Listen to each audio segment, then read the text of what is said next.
Трет и последен предлог за разрешување министри од досегашната влада на Ковачевски е министерот без ресор, а задолжен за диаспора, Джемаил Чупи. Ако ја отворите програмата за работа на владата во периодот 22-24, можете да се утепате читајќи, ама во сите 52 страници нема да најдете ниту еден збор диаспора или нешто слично. Многу логично, кога знаеме дека членот 49 од Уставот на Република Македонија по втор пат го изменивте во 2019 и со таа последна измена вие во суштина се откажавте од диаспората на Република Македонија. Нелогично е само што и Ковачевски назначи министер задолжен за диаспора лани, кој може би според професијата да одговараше за оваа позиција, но очигледно е дека веќе не му одговара и тоа не заради сработеното или не сработеното, туку само заради неговата партиска припадност. И не може овде да се каже дали Чупи ги реализирал или не ги реализирал програмските цели, бидејќи нема такво нешто во програмата. Може би затоа Ковачевски нема ни збор ниту напишано, а ниту кажано зошто го разрешува Чупи. И самиот тој не знае, така му кажале. Сега, ако почнеме да прогнозираме што во суштина требало изминатава година да сработи Чупи, ќе може да составиме една подолга листа, особено затоа што сите бевме сведоци што ни се случуваше, посебно со источниот сосед. Ние Чупи не го видовме на отворањето на културниот клуб во Благоевград. Тој клуб го отворија македонци од Бугарија во Бугарија. Тоа што Јотова ни доаѓаше во Македонија и што се однесуваше како домачин во туѓа куќа, не значеше дека и Чупи така би се однесувал во Благоевград. Ако не Чупи, барем Бујар Османи да појдеше тој ден кај нашинците. Ама не. Бујар Османи појде да го посети во бугарската болница просветлениот българин со македонско државјанство и пасош, да му даде поддршка за тоа што се просветлил и да ја смири тензијата. Бујар Османи, ако е дигестивен хирург, може некој ден и јавен обвинител да стане, бидејќи по брза постапка почна да решава и случај од јавно обвинителство. Тотален хаос направивте од државава и може би затоа сега немате предлог за ново лице кое би било задолжено за диаспората. Ако целта ви била нас да не збуните со вашите предлози за разрешување стари и назначувања нови, мислам дека вие и самиот не знаете кого, зошто и како разрешувате и назначувате господине Ковачевски. Ви кажав и минатиот пат дека сте срами, дека не знам кое достоинство го имате во себе за да трпите вакво бламирање. Дали ова место го чувате како џокер за некој иден пазар или уште не ви кажале дека немате потреба од него. Вие, господине Ковачевски, не само што се откажавте од македонската диаспора, туку се откажавте и од македонскиот народ. Вие, господине Ковачевски, немате право и кредибилитет да го разрешувате господинот Чупи, затоа што прво и последно немате во вашата програма од лани, ама апсолутно ништо предвидено како работна задача за оваа позиција. Оваа позиција ви беше буквално за нишање врата и платење крата или како и да беше. До толку да се немало срами, до толку да се седело на ова место, за мене значи само едно, а тоа е дека сте слепо влюбени во Дуи. Дека не гледате како ве понижува, изневерува и како од вас прави марионета. Ова е предлог за реконструкција на влада, кој слободно може да се нарече се за љубов. Само што љубовта не ви е возвратена, ама ајде, не очајувајте, можете вие уште повеќе и уште подобро.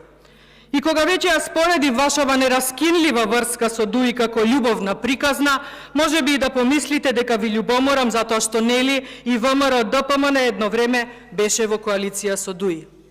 Ние сме имале коалиции со други партии и ликови, но оној момент кога сме процениле дека некој не изневерил, дека некој не стоел на зборот и не се држал до договореното, истиот тој момент со исправена глава сме расчистиле, расчистуваме и ќе расчистуваме и во иднина, ако такво нешто се случи. Навистина сакам да ја откријам тајната на вашиот понизен однос кон Дуи. Од авион се гледа вашата сервилност кон нив. Ако дотолку ве почитуваат и ценат, овде до вас и со вас ќе беа сите министри и вице-премиери од Дуи. За жал, освен заменикот министер за финансии и по еден ден Маричич и Грковска, никој не ве дружи. Ниту пратениците од партијата која вие ја предводите не покажуваат барем малку почит кон вас. Ве разбирам дека сте во навистина незавидна положба. Сите знаеме дека ова не е вашиот избор, затоа што пратеничките листи во 2020 ги составуваше оној кој ве октроира, оној на кој му бацивте рака за тоа. Сега го нема него, ама ве има вас. Поточно, ве има само кога ќе ве побараме да влезете, да ве види сала. Вие, господине Ковачевски, како да не сакате да слушате и учите од туѓо искуство. Вие очигледно сакате да учите од сопствените грешки. А ги имате многу, и тоа за само една година лидерство, како со партијата, така и со владата. Како што гледам и следам, не се коригирате нималку, туку продолжувате со уште позасилено темпо. Продолжувате да го сакате Дуи, а тие мајтап играат со вас. Ахмети ви шепнува што да одговорите на новинарско прашање, па вие онака наивно потврдувате дека ќе функционирате како и до сега. Вие не размислувате со собствена глава. Вашата слепа љубов ве претвори во еден сосема друг Ковачевски, сосема антиподен на оној кој беше постојано присутен во салата Борис Трајковски, кога во 20-та се расправаше по буџетот за 21-ва и кога во 21-ва се расправаше за ребалансот. Тогаш бевте еден сосема поинаков Ковачевски, вреден, присутен, транспарентен, комуникативен, смирен и елоквентен. Вие сте апсолутен пример и потврда за тоа кога велат дека власта ги менува луѓето. Само што ме буни фактот што и тогаш бевте на власт, ама очигледно дека се просветливте и вие, како охриџанецот Плотников, па од позиција на председател на партија на власт и премиер, се претворивте во еден лик кој можеби и кога самиот се гледа во огледало не се препознава. Ве споредив со Плотников само затоа што тој преку ноќ се сетил дека е попрофитабилно да си се разбуди како болгарин и да си се стекне со многу бенефити и привилегии како таков. Тоа што бенефитите и привилегиите ги доби од и во соседна држава, може би треба и вас да ве позагрижи и да се подзамислите што ќе биде со вас еден ден кога нема да се пробудите како премиер или како председател на партија. Ако и сега не ви ја возвраќаат вашата огромна еднострана љубов, зарем мислите дека тој ден некој ќе се сети на вас и на вашата жртва да трпите ваков срам и вакви навреди? Искрено не сум била лик кој вака изразува револт и незадоволство, но верувајте дека вие пробудивте многу вакви однесувања кај многу освен мене. Граѓаните во Република Македонија секојдневно и се погласно ги слушам како велат дека дошол крајот и дека нема побетер од ова. Тоа се граѓаните за кои вие ја имате најголемата одговорност како премиер. Тоа се граѓаните кои ги оставивте без работа, без плати, без лекови, без субвенции, без учебници, без минато и без иднина. Джемел Чупи, кој го разрешувате само затоа што е член на алтернатива, не е нималку виновен за вашата катастрофално лоша кариера. Никој не може да ви ја подобри, ниту да ви го покрене рейтингот.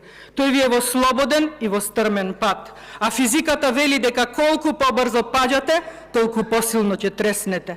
Ниту овие 2 месеци во кои ја стопиравте цела држава, а заради вашата несреќна математика, ниту пак следните 2 ќе можат да ве ублажат во вашиот пат. Конечно, вие самиот ја избравте оваа улога и прифативте еден заев да ве откроира и божем беше некоја кралска лоза да ве назначи на неговиот трон. Играта на тронови е при крај, следува време на плачење. Тоа време се надевам дека искрено ќе го искористите за еден добар рекапитулар кој за жал не ќе можете да ни го предложите ниту како ребаланс, ниту како извештај или предлог. Тоа време веќе нема да можете ниту да ласкате, ниту да се заканувате. Тоа време заедно со уште неколкумина кои што ве поддржуваат во оваа невозвратена љубов, прогнозирам дека ќе седнете на обвинителна клупа и таму ќе можете да рапортирате за сите овие злодела кои за најкусо време досега му ги приредивте на сопствениот народ. За диаспората веќе кажав, а и самите потврдивте. Немавте ниту плана, немате ниту чест да ја ставите во вашата следна неколкумесечна агенда. Вие се откажавте, односно ги отпишавте од вашата програма сите и македонци, и албанци, и турци, и сите останати, како во, така и надвор од Македонија, ако имаат македонско државјанство. Вашата програма и план не се за Европски фронт, туку за пропаст на Македонија, а спас на криминалците од ДУИ и СДСМ, со секоја чест на сите исклучоци. Вашата програма е нереализирана, нема ни да биде. Знаете зошто? Затоа што Европа не поддржува криминални банди.